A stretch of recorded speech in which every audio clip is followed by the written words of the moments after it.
990 AM, 89.3 FM in Winnipeg. Monday, January 20th is the inauguration day of Donald J. Trump. This will truly be the golden age of America. Join Susan Bonner and Pia Chattopadhyay for a CBC News Radio special covering the swearing-in of the 47th President of the United States. Stay with CBC News for extensive coverage. Monday at 11 a.m. Eastern on CBC Radio 1 and the CBC Listen app.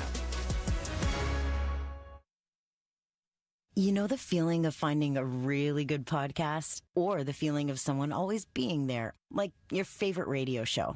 Stream CBC Podcasts, CBC Music, and CBC Radio anytime, anywhere.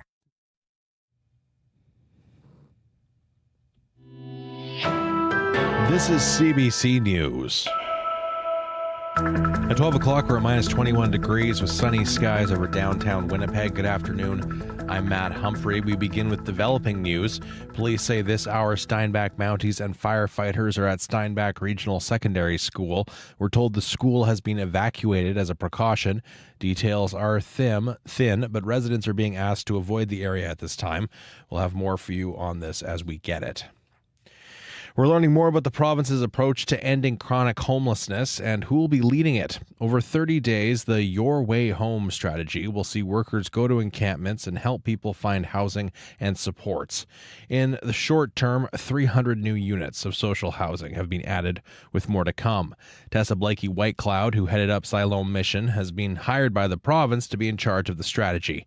She says having a safe place for people to go is key. And so we have been crying as a sector to say the solution to homelessness is housing units. The solution to homelessness obviously is prevention, and that will be part of the work that I know the government's already doing that I'll be joining in on.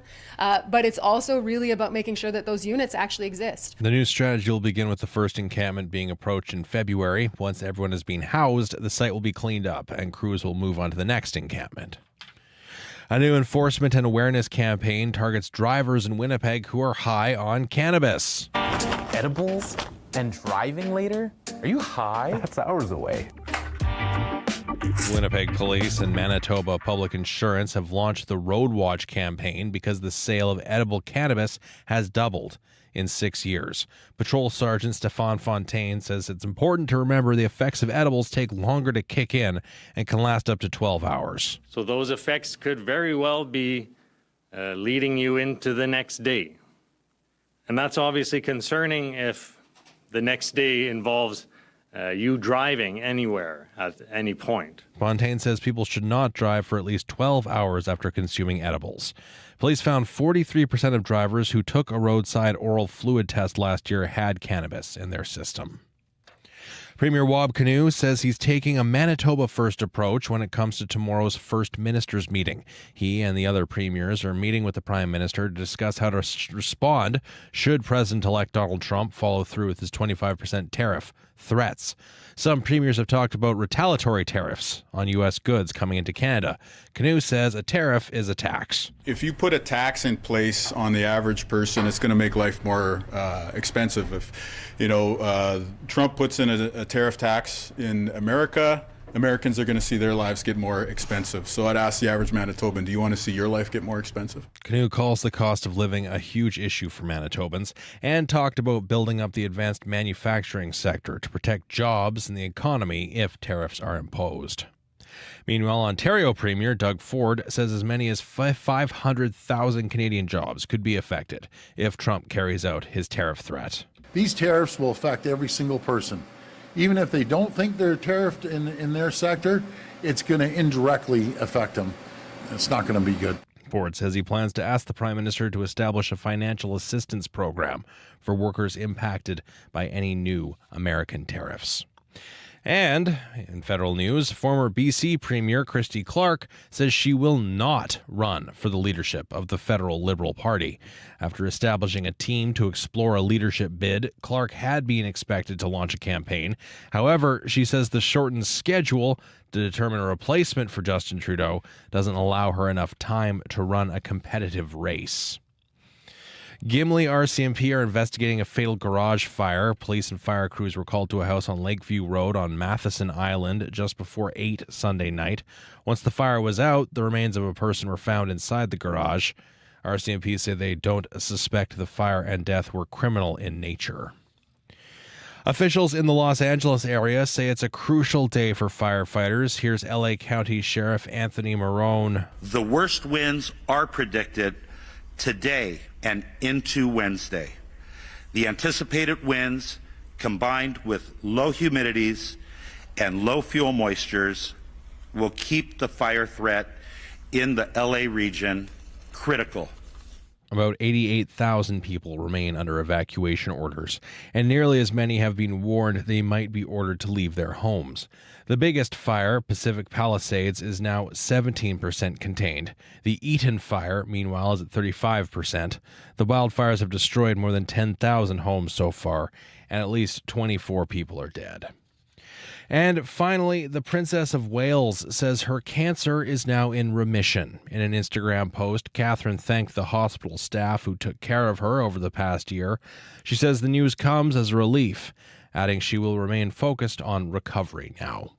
And that is your CBC News from Winnipeg. For news anytime, you can head to our website, cbc.ca/Manitoba, or you can use the CBC News app. Taking a look at the forecast for the afternoon ahead. In Winnipeg, a high around -19 today and sunny.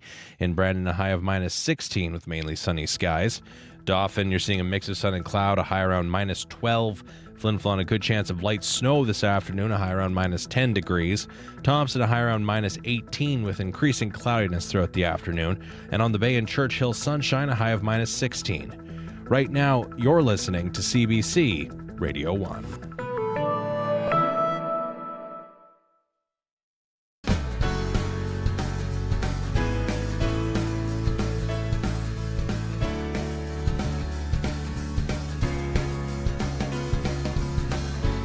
Good afternoon, Manitoba. You're listening to Radio Noon here on CBC Radio 1, 89.3 FM, 990 AM, and everywhere on the CBC Manitoba YouTube page. I'm Corey Funk.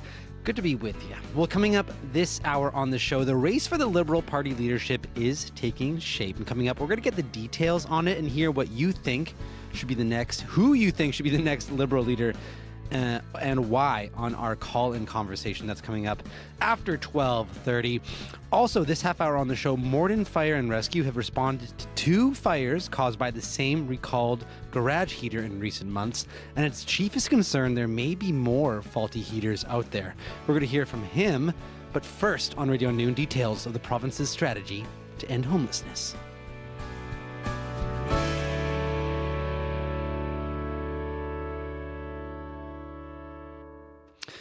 Well, as you've been hearing in the news, the province plans to relocate people one encampment at a time into more permanent housing. That's part of the province's strategy to end chronic homelessness. It's called Your Way Home and describes a 30-day plan that will move 700 Manitobans out of encampments and into housing.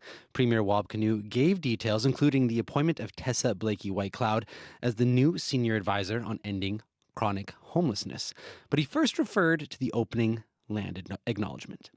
I want to build off David Pankratz's land acknowledgement and acknowledge that it is the descendants of those Indigenous nations that we invoke in the opening who are disproportionately affected by homelessness in our province. And we have a responsibility to serve them and everyone else who, by virtue or victim of history, personal trauma, or poverty, ends up living in a tent. And we're here to say that as a province, the people of Manitoba are no longer satisfied with having people live in tents. Today is a day where we commit to a turning point. We're going to work together and ensure that everybody has a place to call home, and importantly, that you have the addictions and mental health services to succeed in living with a roof over your head. So there's 2 specific announcements that we're making here today. First, we're taking the covers off our provincial homelessness strategy. It's called Your Way Home.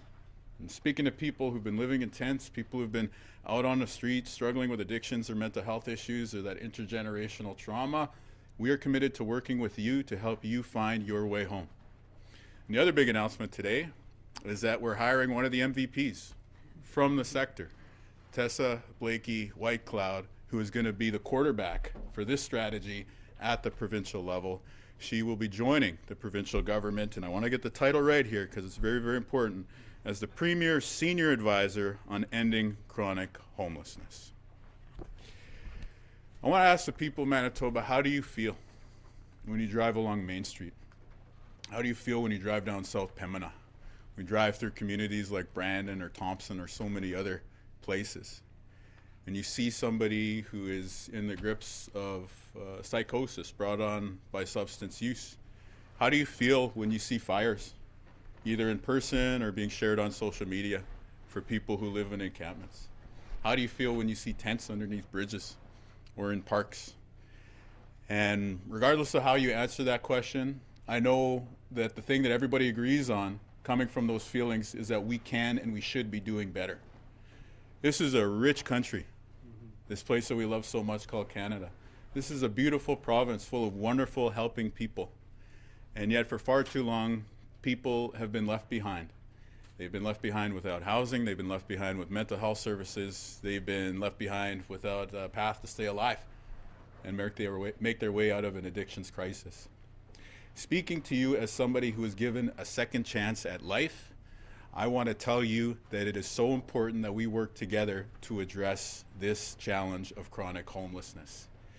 I made good on a second chance, and I have a deep, abiding faith in the people of this province that when given the chance, you can make good on a second chance as well too.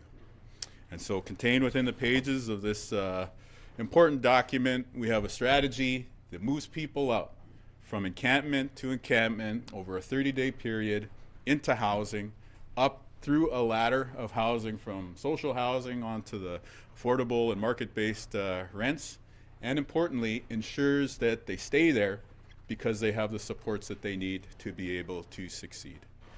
So we're ensuring that there's the investments in the services, we're ensuring that there's the investments in the housing, we're ensuring that there's the investments in the people, so that we start over a period between now and 2031 to ensure that no one in Manitoba is chronically homeless again.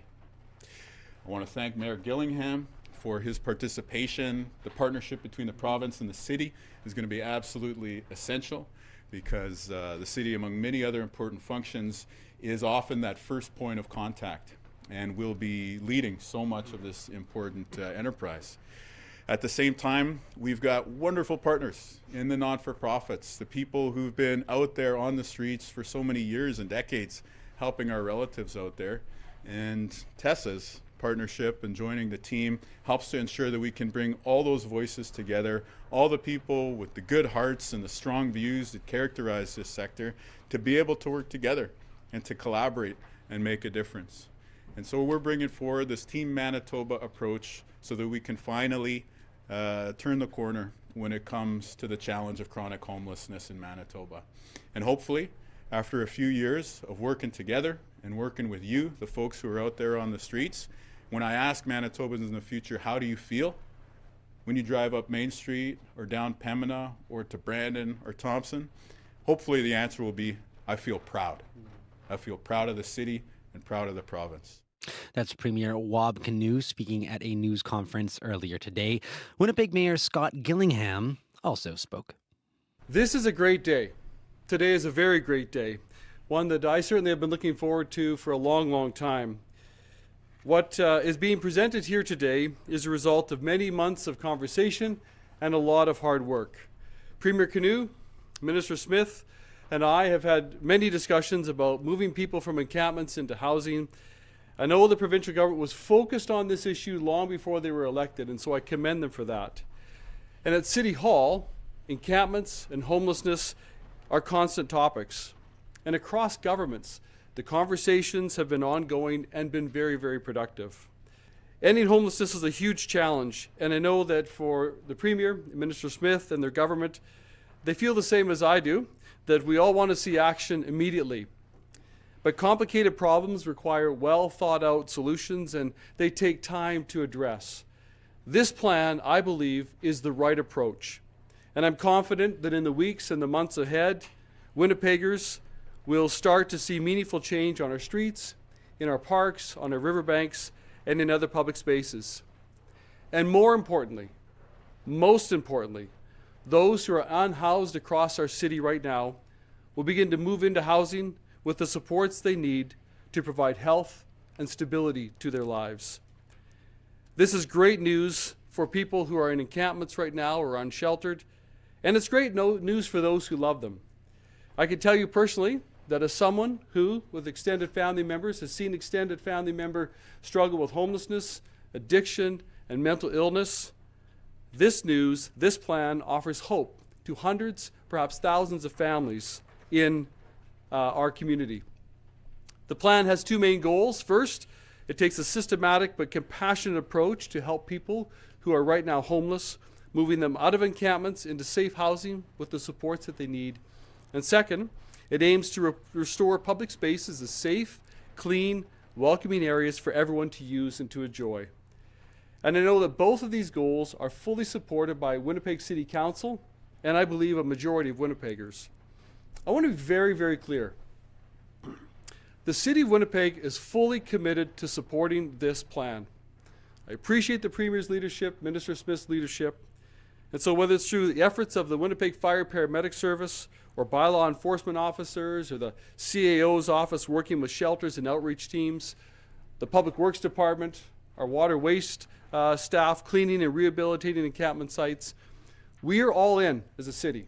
We will do our part as partners with the province of Manitoba, and again, I thank them for their leadership. I've often used the analogy of a dragon boat versus kayaks in the river to address homelessness.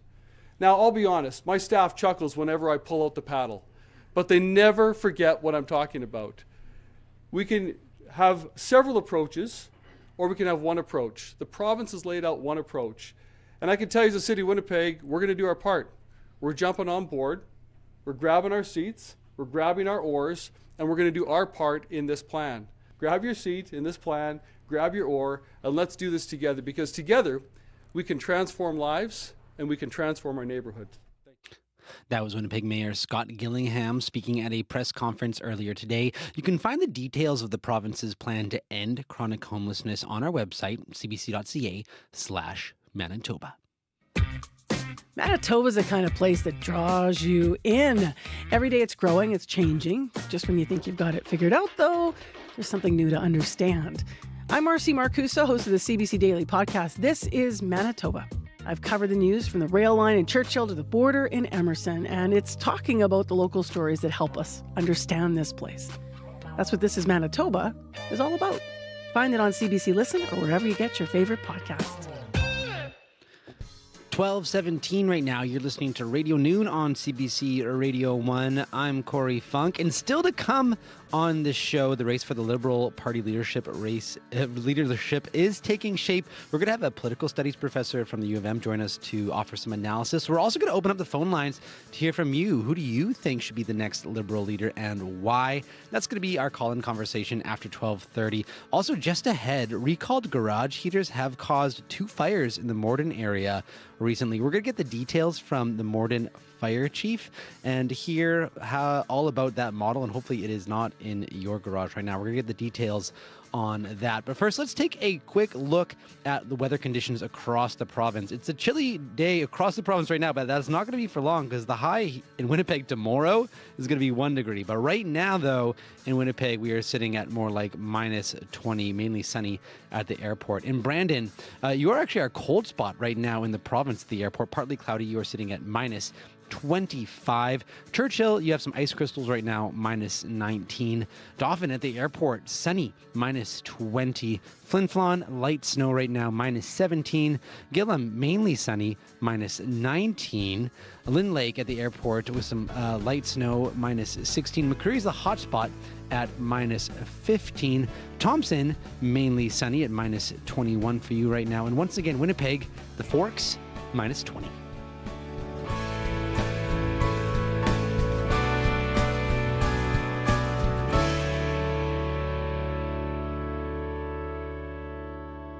Well, it's that time of year where we spend a lot of time indoors, and for many Manitobans, that includes their garages and workshops. But a recalled model of the heating system made to heat garages and workshops has been the cause of 2 recent fires in the Morden area. And that has Morden Fire and Rescue Chief Andy Thiessen worried that there may be more of those heaters out there. Good afternoon to you.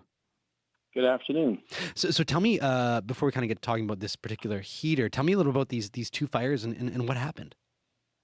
Yeah, the 2 instances that we've been dealt with, one was in a home in the front entrance area, and the other was in the garage. The one that we had in the home, the smoke detectors notified the occupants early in the morning hours, and we were able to deal with that quite quickly. The one in the garage was one that a person had gone out to the garage to leave for the day and found that his garage was completely full of smoke and that his heater had caught on fire. And in both cases, it was the same brand of heater that was actually recalled a couple years ago. Is that right? Yes, that's correct. Yeah. Mm-hmm.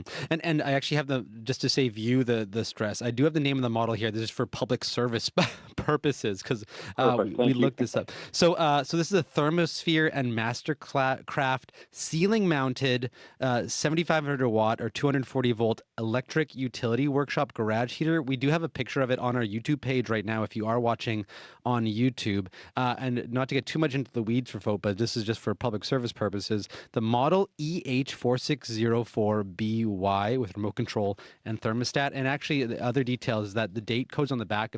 If you're wondering, it's 2020. That's going to be the giveaway because there's lots of models of this that aren't recalled, but it's these particular models that are ending in 2020 according to the Government of Canada website and according to that recall. So I'm wondering, there, Chief Thiessen, so how common is this particular model of garage heater, do you think? Well, we've, because it's been so recent, the 2 that we've come across right now, it's kind of a one-off almost. Most of the ones that we go to are what people would normally call a construction heater that has the porcelain element in it. Those we go to quite often, and I estimated this morning probably 3 to 4 per winter is what we respond to that use those types of heaters. And these particular garage heaters, these were like available, something you can buy at a Canadian Tire and things like that too, right? So there may be more out there.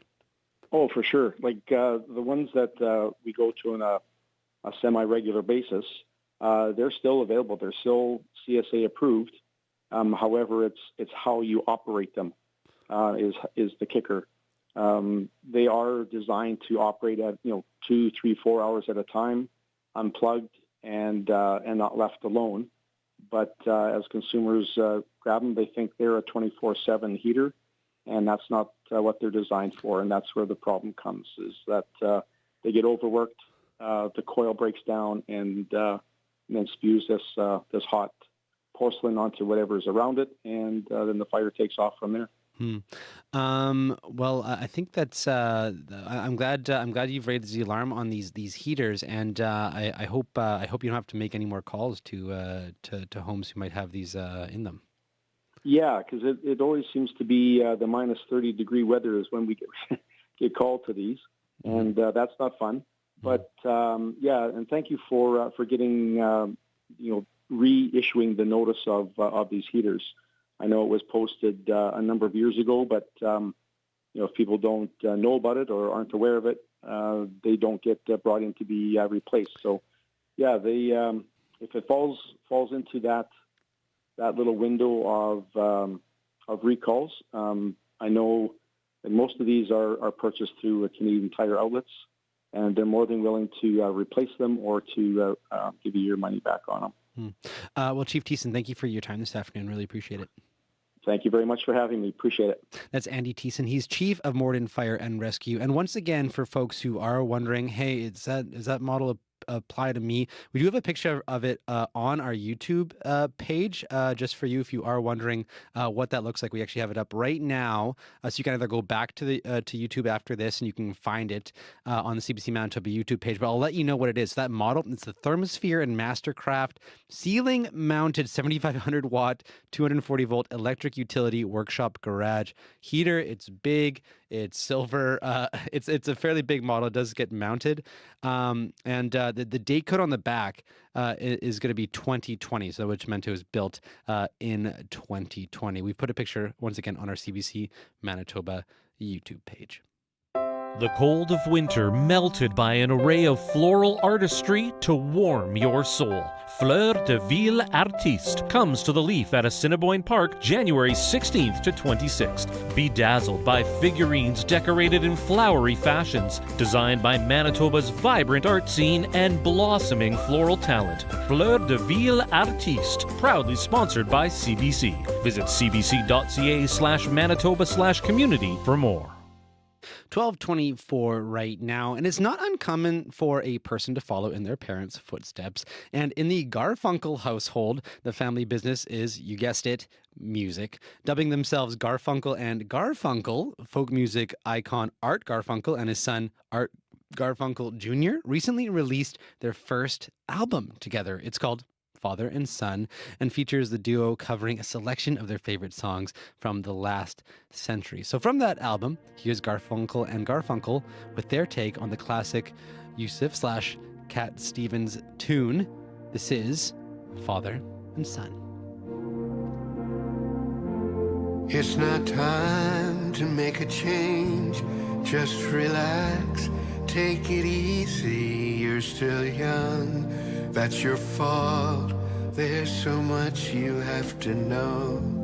Find a girl, settle down. If you want, you can marry. Look at me, I am old, but I'm happy.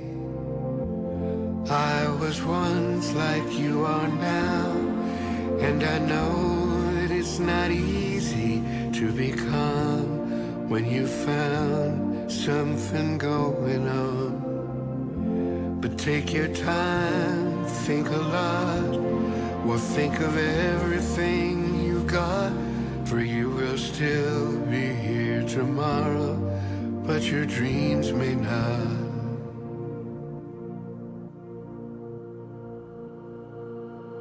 How can I try to explain when I do? He turns away again. It's always been the same old story. From the moment I could talk, I was ordered to listen. Now there's a way, and I know that I have to go away. I know I have to go.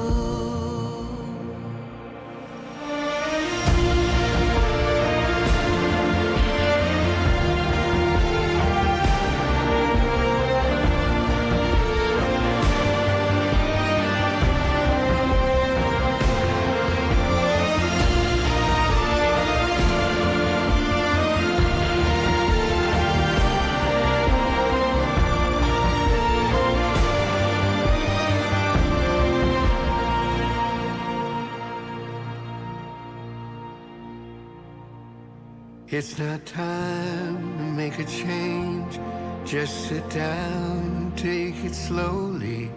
You're still young, that's your fault. There's so much you have to go through. Find a girl, settle down. If you want, you can marry. Look at me, I am old, but I'm happy. All the times that I cried, keeping all the things I knew inside. It's hard, but it's harder to ignore it. If they were right, I'd agree, but it's them, you know, not me. Now there's a way, and I know that I have to go away. I know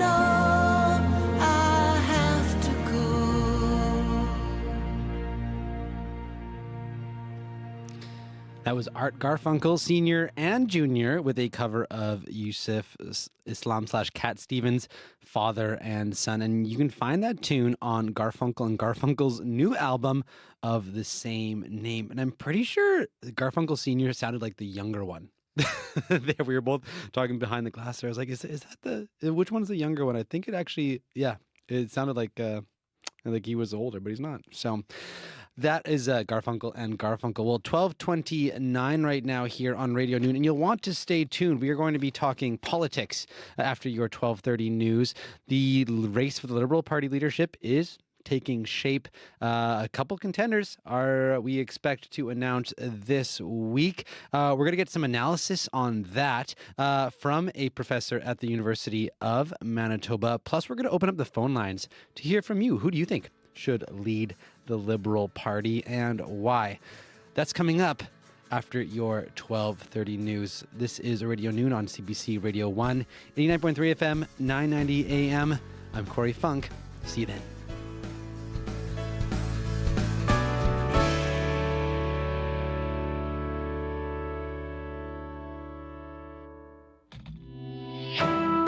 This is CBC News. At 12:30, we're minus 20 degrees with sunny skies over downtown Winnipeg. Good afternoon. I'm Matt Humphrey. The Hanover School Division says it's dealing with a bomb threat at the Steinbach Regional Secondary School. Mounties contacted the division just before 11 this morning, and the school was quickly evacuated. Police are now investigating the school. The students at the secondary school were evacuated to Stony Brook Middle School and have been released for the day. The province will begin its new homelessness strategy next month. Over 30 days, workers in Winnipeg will go from encampment to encampment, helping people find more permanent homes. The province says to start things off, it'll have 300 more social housing units. Tessa Blakey-Whitecloud has been hired to head up the strategy. For years, she was the head of Siloam Mission and other groups working with homeless people. Right now, every month, there's an average of 100 units available at an affordable, deeply affordable rate. And there are roughly 3,500 people competing for those units in our city. So this plan starts with the units. That's going to make those conversations easier, because I'm not saying, hey, what do you want your housing to look like? It doesn't exist. Blakey-Whitecloud says once people have left the city, once the people have left, the city will move in and clean up the site. It'll clean up the encampment, and then workers will move on to the next encampment. Premier Wab Kinew is resisting the idea of retaliatory tariffs if the U.S. imposes a 25% tariff on Canadian goods. Tomorrow, Kinew will meet with other premiers and the Prime Minister. The threatened tariffs by President-elect Donald Trump will be top of mind. Some premiers have talked about placing tariffs on U.S. goods coming into Canada in response. Kinew says any new tariff from us would amount to a new tax on us and would increase the cost of living for Manitobans. Standing up for the cost of living that we've been fighting so hard to make a little bit more affordable here in Manitoba since taking office. And we don't want to give up those little bit of gains that we've been able to make by slowing down inflation here in Manitoba. And of course, jobs, jobs, jobs, protecting your work along the way. Kinew says his government is also working on building up the advanced manufacturing sector to protect Manitoba jobs. And finally, Canadian curler Brianne Harris has been exonerated in her anti-doping rule violation case. The Winnipeg athlete won her appeal before the Court of Arbitration for Sport. In the ruling released today, it was revealed Harris had been exposed to a banned substance through the exchange of bodily fluids with her husband. A provincial ban against her has been lifted. Harris tested positive for a banned substance almost a year ago before the National Women's Championship in Calgary, and she hasn't been on the ice since. Harris was not allowed to interact with her coach or teammates on Carrie Anerson's rink. And that is your CBC News from Winnipeg. Thank you very much, Matt. Back soon. That is Matt Humphrey at our CBC News desk. I'm Corey Funk. Welcome back to Radio Noon. And we're just a couple minutes away from opening up the phone lines to hear about what you think of the Liberal leadership race and who you think should be the next Liberal leader and why. You can give us a call now if you'd like. 204-780-0893. That's 204-780-0893. We're opening up those phone lines shortly. But first, Riley Lachuk is in with a look at your forecast. Hello there. Another cold one. for now. Yeah. I mean, great weather if you're doing something like flooding the backyard rink or Yes. something of that effect. You need to freeze some, Exactly. make some popsicles. Yeah. Great weather for that. Yeah. Changing weather, though. A brief reprieve is what I'm saying we get out of this over the next few days. So temperatures right now, minus 21 in Winnipeg, Morden Winkler, minus 20 at the moment. Brandon's minus 25 and minus 21 in Thompson at the moment. Yeah, a few warmer temperatures in there, particularly along the western edge of the province. We're looking at some temperatures in the minus teens. But yeah, another below seasonal day. Sky-wise, mostly sunny skies across the province. That was what we get for the rest of the afternoon. A bit of cloud starts to build in, though, particularly into northwestern Manitoba as we get through the rest of the afternoon. This ahead of our next weather maker, which is an area of low pressure that is skirting along the territorial border. A warm front attached to this will warm our temperatures up here in the south as we get through the overnight period into the morning tomorrow, bringing with that, here in the south, at least, a slight chance we could see a couple of scattered flurries overnight into the early morning hours on Wednesday. In the north, this is more of a steady snow for places like Flin Flon, Lynn Lake, even through Thompson, along the Hudson Bay coast. To the tune of, I'm saying about 2 to 4 centimeters. Places like Thompson, for Flin Flon in particular, could see up to 5 or more along the Hudson Bay coast by the time we get to this time tomorrow. And then the cloud sets in, and we're looking at mainly cloudy skies as we head through the rest of Wednesday into Thursday. Then I'm watching our next weather maker, which is an area of low pressure out of Alberta, classic Clipper system. At this point, tracking more through central northern Manitoba than a southern Manitoba event, but we'll keep our eye on that just to see if we do end up getting any sort of accumulation out of this as we head later into the week. In terms of temperatures this afternoon, looking at minus 18 in Winnipeg later on, Brandon minus 18 as well, minus 14 in Thompson, Dauphin, Thompson a high of minus 17 later on this afternoon. And then comes the long-range forecast, +1 by the time we get into the afternoon hours tomorrow. Again, a slight chance of flurries, slight chance we could see some light snow through Thursday, Friday. But what we will notice as we get Thursday into Friday is the wind. So southeast 30 gusting 50 for Thursday. And right now I've got Winnipeg at winds, northwest 40 gusting 60 on Friday. Behind that, some very cold air sets back in, looking at a high of minus 19 for Saturday, minus 24 for Sunday. Lows as we head early into next week, Corey, approaching minus 30 again. So, okay. Yeah, we get a bit of a reprieve, then we're back into winter. That's how it is. It's January. It is January. That's true. Okay, thank you very much, Riley. You're welcome. That is Riley Lachuk, our CBC weather specialist and climate change reporter. Welcome back to Radio Noon. I'm Corey Funk, and next up here on the show, one by one contenders are stepping into the starting blocks for the race to replace Justin Trudeau as the leader of the Liberal Party. The race is beginning to take shape, and former Bank of Canada Governor Mark Carney is expected to throw his hat into the ring officially this week. So is former Finance Minister and Deputy Prime Minister Chrystia Freeland. Foreign Minister Melanie Joly doesn't want the job for now. Neither does fellow Cabinet Minister Dominic LeBlanc. They both say they want to focus on the U.S. tariff threat. Former BC Premier Christy Clark also said earlier today that she won't be running.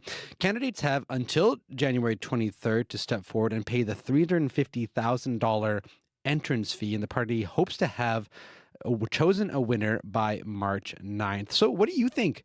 Who do you think, should be the next Liberal leader, and why? You can call us. We are opening up the phone lines now, 204-780-0893. You can also text us, 204-588-7355. I'll give that number, though, to call us one more time, though, 204-780-0893. We've already got some calls coming in. But first, I do want to invite our guest in.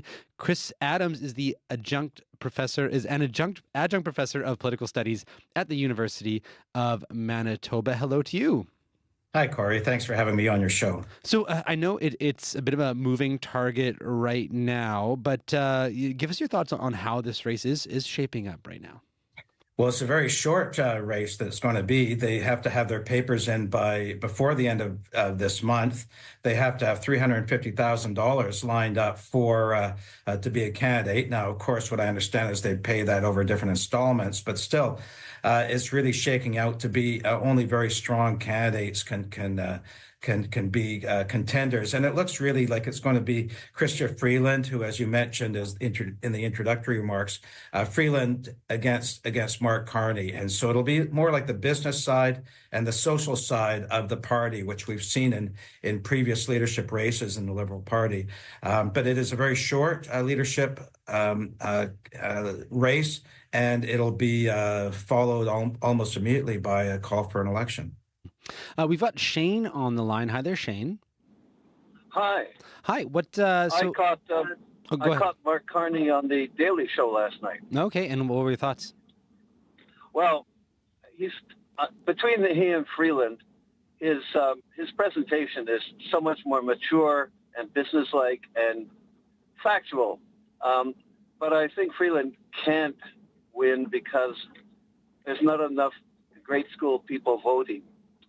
She speaks like she's talking to a grade school person, and I think it alienates a lot of people. But about Carney, very quick-witted, very fast, very good presentation, and obviously great qualifications. But most of all, I'd say he's the one who can most easily shift the party away from any association at all with Trudeau and his policies, because he's new, he's from the outside, and he is a change that I think a lot of Canadians want. Shane, thank you for that. Chris, I want to go to you here because actually there's some interesting data from Abacus data, kind of speaking to a little bit about how Canadians, at least right now, see both Mark Carney and Chrystia Freeland. So Mark Carney, which I don't think a lot of people know about, and I think this is clear from this data, 3 out of 4 Canadians can't pick him out of a lineup of photos. And actually a third say they don't even recognize his name. And for Chrystia Freeland, her number is actually a bit better. About half of Canadians recognize her according to Abacus data, but it's still only half. So let's just start with Mark Carney here. Tell us a little bit about him and what he's all about. Yeah, so Mark Carney has been in the orbit of the Liberal Party since for quite a while, and he was an advisor on economics for Justin Trudeau, but Trudeau did want to bring him into the cabinet as the federal minister, finance minister, and they'd find a seat for him afterwards. But Freeland, that's why she walked out, is Trudeau no longer had confidence in Chrystia Freeland, and she wasn't going to put up with that doing the announcement on the Monday of the financial statement of the country. So Carney is not completely separated from the Justin Trudeau halo or brand or circle, but he certainly hasn't been in the cabinet. He's not been in the government. He, as you know, he was previously the Bank of Canada governor, but after being a governor of the Bank of Canada, he was governor of the Bank of England, and he was very involved with the Labour victory in the last United Kingdom election. So he has been within politics. He's been within the circle of politics. There are comparisons made to Carney to Michael Ignatieff, who you might remember, a very high-level intellectual who on the international front had been in the United States and overseas, and he was brought in as sort of like the philosopher king. And he had a deadly federal election as leader of the Liberal Party. It was the worst showing the Liberals, I believe, ever had historically. So people are comparing Carney to Ignatieff, but I think it's a bit unfair because Carney has had to deal as a governor of a Bank of Canada. You have a lot of pressures. It's not like being a university administrator or intellectual. He has had cross currents have had to deal with. So there are a lot of people who see him as a very good candidate to come in to replace Justin Trudeau. Give us a call. Phone lines are open, 204-780-0893. That's 204-780-0893. Let's move to Chrystia Freeland now as well. So it's expected she'll announce her bid for the Liberal leadership within this next week as well. She's obviously been a very high-profile minister for Trudeau until recently when faced with a threat of demotion, she resigned. What's her chances of winning this race if you are willing to kind of play that that betting game a little bit? Yes, so she's been touted as a successor to Justin Trudeau since Trudeau was elected as prime minister in 2015. She was with him very early on.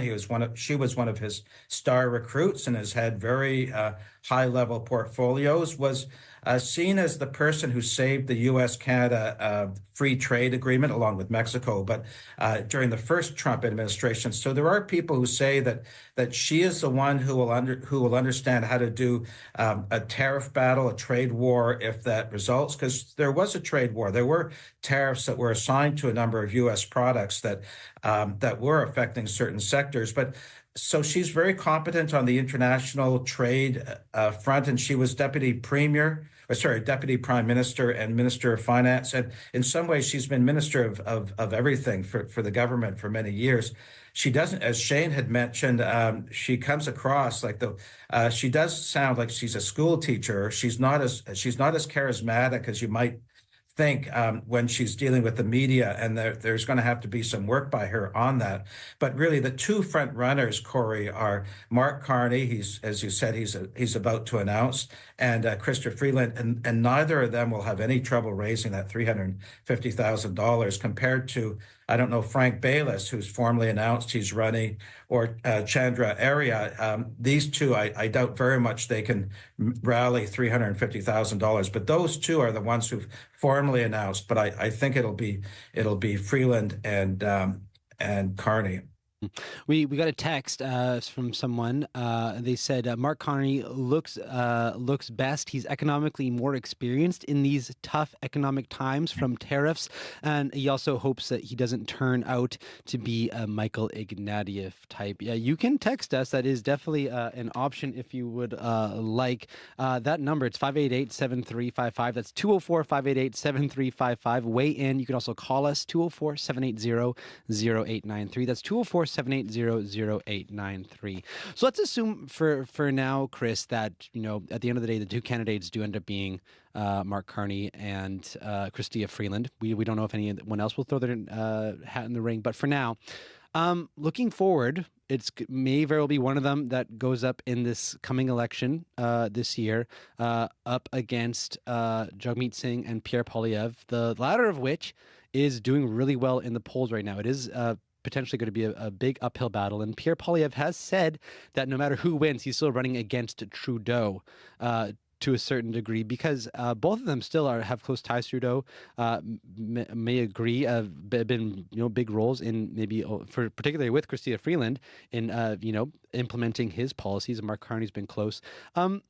Where does this put them in terms of the uphill battle once one of them is potentially selected to lead Liberal Party?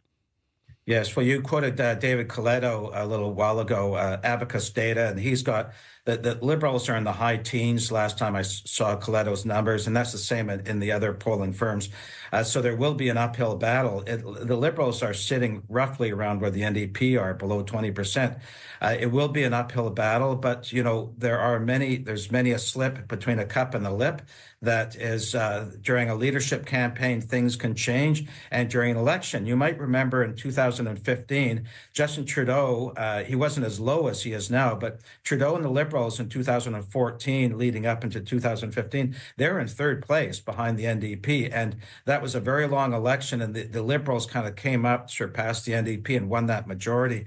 So elections count, and so things can change. But I would say that things might be somewhat similar to when Pierre Trudeau stepped down in '83, and John Turner had to step in, and he was seen as the glorious business past finance minister who wasn't in Trudeau's cabinet for many years, but seen as a very polished person. And he had a very tough time distancing himself from the Pierre Trudeau administration. And you're too young for this, Corey, but the 1984 leadership debate, it was Brian Mulroney did the knockout punch of you had a choice. You had a choice about patronage appointments of your predecessor, of Pierre Trudeau. So that will be the problem of the new leader. We'll have to turn things around from where the federal Liberals are. It's not impossible, but there is a similar scenario of what John Turner was facing in '84. Would you be surprised if an outsider besides, Carney or Freeland, ended up entering the race? I know there's some things that are different this year, like that higher entrance fee. Registered liberals voting, it's actually in the race is limited this year, particular to Canadian citizens or permanent residents, mostly to address concerns of foreign meddling. Could an outsider have a shot? Well, one of the things was at CBC this morning reported that Christy Clark wasn't running, and she's the past Liberal premier who's not bilingual. She obviously read the writing on the wall that she was also supported Jean Charest and the Conservative leadership. So I think she realized that there are real problems in trying to run, but she could have been a dark horse candidate because each riding for the counting of your votes for each federal leadership candidate, each riding is worth 100 points, regardless of whether there are 50,000 members or 100 members in that riding. So there was a real opportunity for Christy Clark to pick up a lot of like Western Canadian ridings that had few Liberal members, but had the same equal impact to a riding in Montreal or downtown Toronto. I'm not sure if there's anybody else that's on the outside that can come in. I think Christy Clark would have made for an exciting thing. But there are one or two candidates we still have to hear about. Francois-Philippe Champagne, he's a Quebec member of Parliament. By him running, he would play to the alternation the Liberal Party historically has had between allophones and anglophones. And actually, I'll just say this right now. It just so happens I'm looking at the CBC Newsnet right now, and he's just announced, just within last few moments, while we've been talking that he is not running to replace Prime Minister Trudeau. He's actually, just saying that right now. Okay, well, that's interesting. So I'll have to update my sheet here. But the other one is the other one that I'm still waiting to hear about is Karina Gould, who is the House leader in the House of Commons and fairly charismatic. And we do know that she's sitting on the fence right now as to whether she'll run. But I think once we know Karina Gould, whether she's running or not, I think that will be the candidate. Some people have thought maybe Stephen McKinnon, but he's pulled out. So it really does look like a two-way race, and not unlike, I would say, Paul Martin versus Jacques Chrétien back in 1990. They both represented different aspects of the party, and they gave each other a very tough ride. And for many years after, they continued to be dueling. I'm also curious, whoever ends up, winning, I mean, just the mechanics of this all. One thing that's kind of interesting. So Mark Carney, he's currently not sitting as an elected MP. Yeah. If he wins, how does that work in terms of whether he could still serve as prime minister if he's not officially been elected? Because there may be a period where he could, right? How does that work? Well, that's true. I hadn't thought of that, but I suspect somebody might step aside, but but he wouldn't be an elected member of Parliament. Mm-hmm. But there, once he steps in, and my colleague Paul Thomas would be able to answer that question much better than me. But but we do see an election right away. After the new prime minister is elected. But John Turner, I don't think was a member of Parliament when he ran for leadership. I'll have to look into that, but I don't think John Turner was a member of Parliament. And then he ran in the '84 election, and I think it was Quadra in Vancouver. Okay, right. So soon they take over a seat eventually, right? So that's usually how it works. I might be wrong though on that. Okay. Paul Thomas will phone me after this, I'm sure. I'm sure. Paul, you can call us 204-780-0893. That's 204-780-0893. Or if you are just a listener and want to weigh in, who do you think should be the next leader of the Liberal Party? And why? Also looming over all of this, of course, is the impending inauguration of President-elect Donald Trump. And I know he has spoken publicly, at the very least, about Chrystia Freeland, and he does not have good words to say about her because of how they spent negotiating what was once the NAFTA agreement together. Who, in terms of their, if either ends up, running, how could their potential future relationship, if they go on to then be elected prime minister, there's still lots between now and then, in terms of the relationship they could have with President Trump down south? Yeah, we'll have to see. In the leadership race, I suspect both candidates' camps, their supporters will claim that their candidate is the best one to handle. I mean, Mark Carney's credentials are sterling, if I could use that expression, is dealing with the financial markets. He's very knowledgeable. I think he'd be able to talk in a fairly one-on-one way with Donald Trump. Chrystia Freeland, as you mentioned, his comments about her, like he called her toxic after she walked out of cabinet, and clearly he dislikes her, and she wasn't invited to that famous dinner in Florida with Trudeau and Dominic LeBlanc. So I would say that relations might be more frosty between the Canada and the U.S. with Chrystia Freeland. But I suspect whoever leads the party, it'll be a brief period. It'll be that person will be in the opposition benches. And I know, like I was watching CBC News World late last week, and somebody was asking Donald Trump about something Pierre Poilievre had said, and he just dismissed, said, "I don't care what Pierre Poilievre said." And the journalist said, well, this is what he said. Well, I don't care what he says. So he doesn't appear to be waiting with anticipation for Pierre Poilievre or whoever gets elected to Prime Minister of Canada. So I think trade relations will be fraught with difficulties regardless of who our Prime Minister is. We've got Pat on the line. Hello there. Hello. Hi. What are your thoughts on the race for the Liberal Party leadership? I think Mr. Carney would be the choice that I would make. And the reason is that he's the least disassociated with the party. However, he also has a good knowledge of what is good about the Trudeau administration, what were the strong points.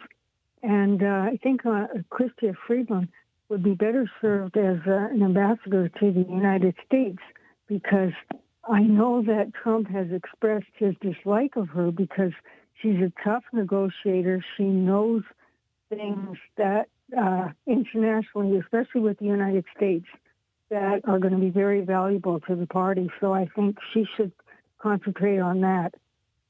And just to be clear, Pat, you said least disassociated. So does that mean that it's his appeal as someone who's not totally on the inside of the Liberal Party that you find appealing? Yes. Okay. And what is it about that kind of outside status that you find is just kind of a fresh start for the party? Is that what you find is appealing about Mark Carney? I haven't even heard him speak, and but I heard the other person talk about him, and I think that he just has a lot of international experience as far as what works and what doesn't work. I think that he has a fresh look at it. He's not.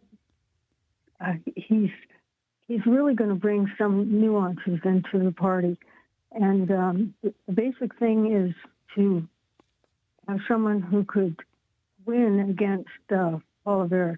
And I just desperately do not want a Poilievre government. So I think they can pull this off, because I don't think that Poilievre is as popular as people think he is. And I'd love to see the Liberal Party win, and I think this is a win for the Liberal Party. Thanks so much for your time, Pat. Really appreciate it. And I'm not a Liberal Party member or any party member, so it's just my opinion. Thank you. Thank you.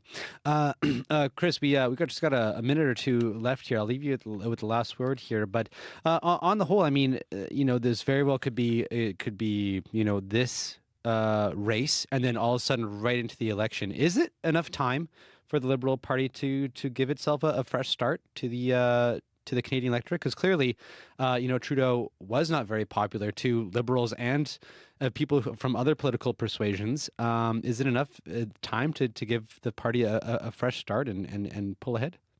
Well, I would say there isn't enough time. I would say, not that my projections are usually accurate, but I would say it's very tough to come back from this. The polls have been down for the Liberals for a year and a half at least, right? So it's not just sort of like a blip that suddenly made them unpopular. But I would say that Liberal or party leadership conventions bring up the popularity of a party. There's not always, but there's usually some bump in the polls for a party. So if you're running a leadership campaign, maybe there's a lot of huzzah about whoever's made leader, and then that carries them into a campaign where they can continue to work hard. One of the things is in Manitoba, Ed Schreier was made leader during the Manitoba 1969 election. And there was like a big, a fanfare about him being the man for all seasons. And he won that election. And nobody expected the NDP to win that provincial election in 69. It was the first time ever in Manitoba. So I would say that I would not discount completely the Liberals, but it is a very tall order to try to climb up 25 points in the polls to win an election. We'll have to leave it there. Chris, thank you so much for your time this afternoon. Thanks, Corey. It was good being with you. Chris Adams is an adjunct professor of political studies at the University of Manitoba. Well, that is a wrap for this Tuesday edition of Radio Noon. It was good to be with you. Big thank you to the wonderful folks who helped put together today's show. Dylan Longhurst. Wendy Parker is our director and producer. Dylan is our technician. Our YouTube live stream producer is Kevin Nipatebo. Nelly Gonzalez is our show producer, and our senior producer of audio is Leif Larson. I'm Corey Funk, and whatever you find yourself doing today, I hope you find yourself doing something you love with the people you love. Coming up next on CBC Radio 1, Unreserved. Have a good one.